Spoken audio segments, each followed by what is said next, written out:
Hey, that's Fight here with it's not a quick case study. It's going to take a couple of minutes because it goes deep beyond what most people think they should be doing. And that is, of course, underlying the question: how do I sell more stuff online in this case? So what we've got here on the screen is a message from a friend. He says, "I'm sorry, Fight, you won't see me again in the near future." That's kind of a joke because we're meeting up in a couple of weeks. I'm going to jail for another crime I just committed. And the joke behind that is that I call people email criminals when they don't email their list, right? So what he says, you just saw we broke through 20,000 Messenger subscribers, but I'm not sending out anything, all right? Then a little while back, we kind of had a joke about the word self-flagellation, and I this time showed him some tools you can use for that. It's not nice. Anyway, he then asked, "Well, I don't even know what you want to have those tools." And my response is really what this whole thing is about. Well, I hand them out to all my marketing friends who commit cardinal sins, like not emailing their lists or their Messenger subscribers. Kidding aside, you're not alone. Almost everyone I've worked with and almost all my friends are friggin' email criminals. They're so focused on the product and how that's going to change the world or dominate it that the emailing becomes a hassle, in quotes. And this last bit here is really what this whole thing is about today. It is very, very, very natural to be focused on your product. And especially if you're an entrepreneur and you have a fabulous idea where you are sure at every level of your being that this is going to be a huge hit because it has the potential to make such a big difference. Well, that's where this kind of behavior comes in. You know you should be building a list, so you build a list. You know you should be doing a messenger list, and you do, and nothing happens, right? You don't focus on that because your focus is on creating a perfect product. Now, there's an underlying trend here. It comes up in different ways, and I'm going to show you one more incarnation of this. This is someone who posted in a group, in the Kartra group on Facebook, saying, "Dear all, I'm new to Kartra, and I find it hard to get leads." This really is the cool thing here. I found it hard to get leads and da da da da da. Here, Sarah responds, and this is kind of the same thing. Like, "I'd like to hear opinions on the best way to drive leads too. My course is on marriage enrichment and relationship for couples." And this right here does really do the same thing as I pointed out in the previous example. It focuses on what it is you bring to the table, what makes you so special. This is kind of, if you don't think about your USP, when your elevator pitch, when you stand in the elevator and someone asks you, "What do?" You typically tell them about the thing you are good at. The thing you are good at. This is a thing here: marriage enrichment and relationship course, right? It's almost tangible. It's almost a package, the relationship course.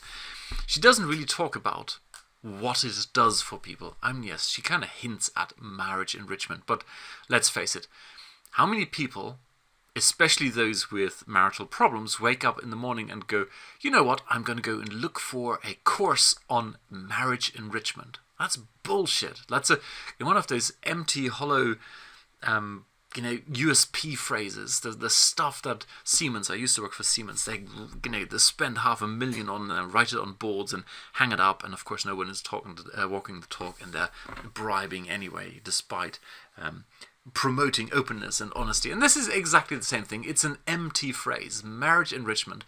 If people don't wake up in the morning and have that thing on their minds where they go, "That's what I want," chuck it out. Alrighty.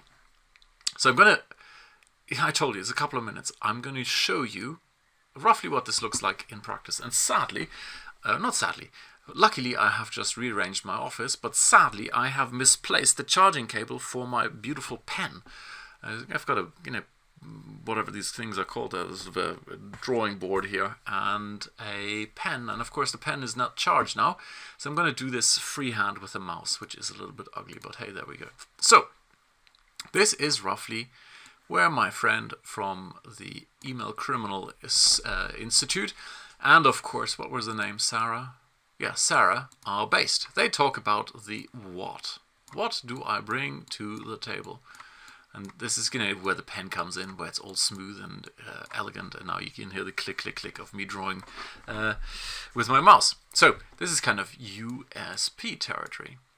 where you talk about the what.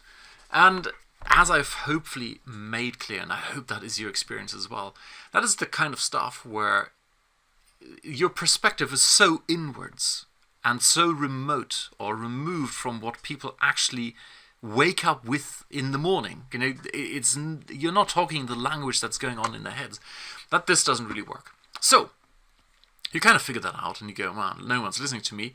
And because no one's listening to you, no one's paying attention, or if they are paying attention, they're not buying from you, what you do is you kind of go and study some Cialdini, right? And when you study Cialdini, you become a master of the how. How the heck do I persuade them? And that's typically, basically, psychology. And honestly, I can't be bothered to type this down below here. Actually, look, this is here. Can I do text? No, that would be extra cool, wouldn't it? Psychology. Look, you learn new tricks every day. So sales psychology / persuasion. That's the kind of stuff you learn here. And of course, we all know that that doesn't really work either in practice. Why? Because, well, people are jaded. They don't pay attention to the message anymore. That's at least what you hear, right? That's what you keep hearing. Yeah, people are jaded and they're being flooded with marketing messages. They see 30,000, and when they switch on Netflix, they're being bombarded even more. And as a result, no one pays attention to the message you have. And whilst that is true, that is really because the message you're using is still based on this thing up here. And that's why, with all these tools, really what you're doing is you're driving yourself into a dead end. What you're doing is you're saying, look, I've got a problem. No one is paying attention. So you're now using a tool to get attention. But it turns out that tool is based on the wrong assumptions. And it is basically based on assumptions that are causing that resistance in the first place. So it's kind of a circular thing going on here. Like, because I'm using this here as an underlying thing I want to drive attention to, no one's paying attention. And they're not paying attention because they don't like this, the salesiness and the yuckiness and the persuasion and the bonuses, the scarcity, the fake urgency, the fake scarcity, etc. So at the end of the day, what happens here is you are actually causing your own problem, which is not good. So let's solve that. Let's say you evolve some more. And you go to stage number 3. And now it gets interesting. And hence wonky. This is about whom. Whom do I serve? And I'm going to use my fancy text now that I've discovered it. Actually, this is going to go off the rails now because I can't tilt it. Well, maybe I can, but whom do I serve? That's really what this whole thing is about down here. If you can figure out whom you are serving, and the point of this thing is, the philosophy behind it is to appreciate that real people have real problems and they're looking for real solutions that work for them. They have tried all kinds of stuff in the past and it hasn't worked for them. And as a result, they are critical and they're skeptical and they go, you know what, I don't think this is going to work for me. So if you start going from the initial, just like my friend did, who is focused on the, I have such cool shit, I don't even bother with the sending out messages, or then stage number 2, Sarah, who says, well, I've got cool shit, but I can't find anyone who's listening to me. Let me go and do some marketing. I find it hard to get leads, right? That's a very, very common problem. Another incarnation of this is that a lot of people say, look, I've got traffic, I've figured out the 1 cent clicks, but how the hell do I persuade them to check out my thing? This is, the alternative to this, I guess, is, let's use fancy text again, down here, conversions, right? There's your conversion problem, conversions. It just doesn't happen. So, if I now, on the other hand, start moving over here and start talking in a language that makes sense to people in their minds, then they will start listening. And then it also very quickly influences the thing you bring to the table. Because once you've done, and I don't care how you do this, whether you do it with a survey or an ask campaign, or my personal preference is a discovery process where I actually talk to real people. Not, I get it. The idea of just sitting back and not having to talk to real people is not only natural, it is human, right? Because talking to people, to random strangers, especially across the internet, is outside the comfort zone for many people. And there is a strong pull towards back into your comfort zone. So no one likes talking to random strangers and quite possibly facing rejection. And it doesn't really matter how often I tell you that actually, if you approach people in a nice way, they will talk to you. That is, yeah, of course, intellectually it makes sense, but deep down, your inner 7-year-old still fears rejection. So there's no beating around the bush. That is a hard thing, right? And that's why I'm saying you can figure that out with electronic means, with hands-off means, ask surveys, etc. But you will get better results with a discover process where you actually talk to real people. And, that's the kind of stuff I do. And, yeah, I have to admit, when I learned selling, I was trying to hide as well. I told my boss, no, I've got this list here in front of me. I'll make the phone calls later on when I'm back home. And he said, no, you're not. You're going to sit down and pick up that phone. And he kind of forced me, in quotes. And I'm grateful to this day that he did, because otherwise, deep down I knew I was kidding myself. Anyway, that as an aside. This process then basically feeds back into what it is you bring to the table. And in almost all cases, in I would say 99.5% of all cases, what you think you bring to the table isn't actually what people really, really want. What helps them achieve their goals. Remember, these are real people who have real problems and they're looking for a real solution. And the stuff you thought was cool for them isn't. I mean, I have so many examples. I could go to almost any random Facebook post in the various groups I'm in, and it's constantly the same thing where people go, I bought this product here, but it's not working for me. And then you ask why, and it turns out, the basics are lacking. The friend of mine I showed you in the beginning, here he is, runs a SaaS company. Actually, they have several SaaS products, and 80% of the support tickets are the very, very basics of things you think, man, they are so simple, they're so obvious, forget about it. There's no point talking about it. Righty, so to kind of kick this off for you and help you a little bit here, let me see if we can open. I can't change this text size. That is terrible. So I'm going to draw it by hand, right? I would encourage you to start with a mission. And when I say mission, not a boring mission statement, not a we want to change the world, we want to reach 1,000 people, etc. No, what I mean by mission is as a little thinking exercise for the weekend, and don't do this in one go. Let this mature in your subconscious. In a perfect world where you just won the lottery, and you are now working because you enjoy working. That's the only reason you work, right? And actually, it turns out there's no way of you taking money off people. So everything is taken care of. You don't need to work, but you love your work so much. Now, think about your ideal clients. These people over here, the ones I serve. Ask yourself, in a perfect world, what is it they would really want? And if you know it, perfect. If not, you're going to have to find that out. And this is the fun thing. This bit over here, now I'm going to have real fun here, right? Changing colors. And let's go for green. And let's go for really thick marker and thick. All right. This bit here is based on research. And guess what? Research is considered not sexy. No one wants to do it. It's like people want ninja tricks. They want psychology tricks, persuasion tricks. They don't want to do real research. Todd Brown, he is a very, very smart cookie. And he interacts, or he's good pals with the Agora people. One of the biggest direct response company in the world. And they make billions of dollars from newsletters. I mean, it is absolutely insane. And their philosophy is that you don't need to be creative. You need to get creative idea, no doubt, but you don't need to be creative yourself.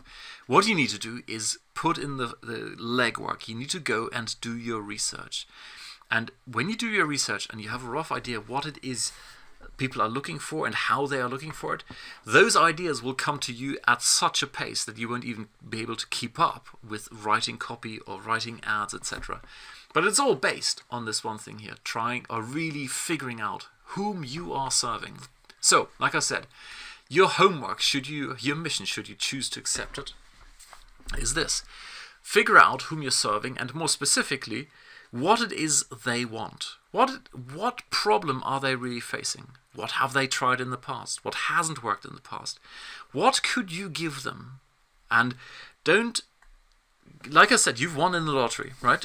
Money is not an objective. You can't actually make money off this. So what else could you give them, right?